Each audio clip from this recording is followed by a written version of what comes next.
Welcome back as we talk sport and, of course, the Paralympics in Paris in firm focus. China once again doing so well. In fact, I think blowing a lot of expectations out of the water, leading the medal table at the 2024 Paris Summer Paralympics as we speak.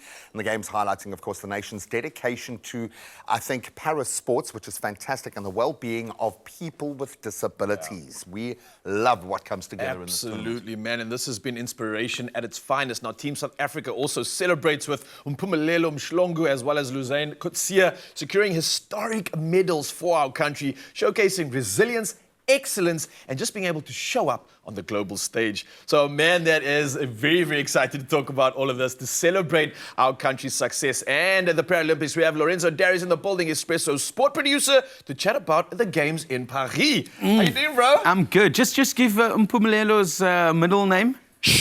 Phantom Toes. There you go. Oh, I was hoping you were going to do that. It's not too late to go back, dude. If you want to rebrand, I'm just saying, I love it, Phantom Toes. Let's talk about China, because they had an incredible Olympics. Yes. I think they were definitely the most improved and knocking on the door of Olympic greatness, which we absolutely love because we know what it means to the athletes, likewise what it means to the Paralympians. What's magic in the water have China figured out now when it comes to their bigger picture sports program? It is working. No, definitely is. 2022 is the magic word, right? That was when they had their committee and there was a white paper document that was put forward to become inclusive when it comes to para-athletes. It's no longer, we are shunning you away. We are just getting you involved in competitive sports. There's about 85 million Chinese citizens that live with a disability. And sometimes we're looking at some of the para-athletes and we're thinking,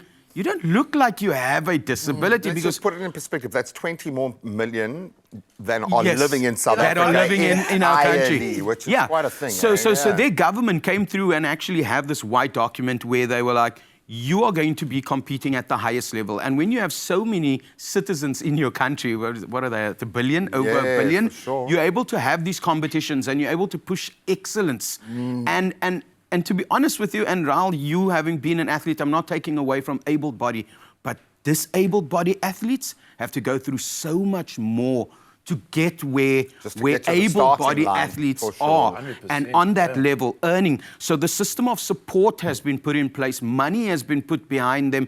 They've got academies to help them, and that's why they're achieving this. And I think every nation should be looking at them and saying, can you help us do this as well? Well, completely. If we look back, and I'll always use like Ernst van Dijk or names like that, guys who have achieved far more than any other athlete, never mind just within their lane. They have to have a full-on professional career outside of sport to be able to support themselves within sport. And it's just almost been the algorithm up until now, which is amazing, because that brings everybody up. That's the whole baseline shift. Love it. Families are being supported at the end of the day because you are now an athlete at the highest level. And China has now made a system where you can compete. You can be earning money.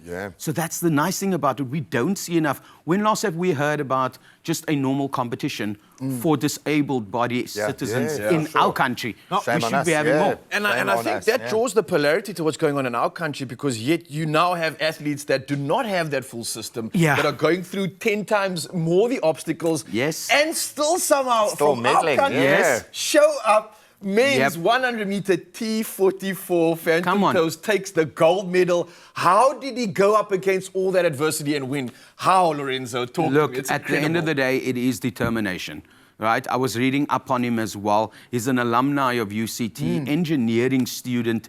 And I'm like, he is doing so much and having to sustain himself on the side because we just don't get the support.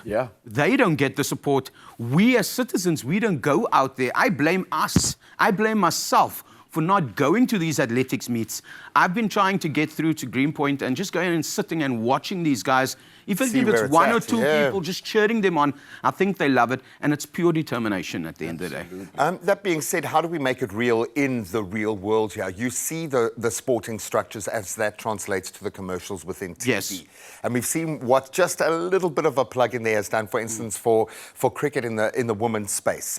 By getting more TV time, just everything else seems to Yeah. fall in place. Is it that simple when it comes to the Paralympics? When you look at it, the sporting codes represented there, what needs to shift within those structures? Yeah, government's mindset needs to shift. From the top, I'm okay.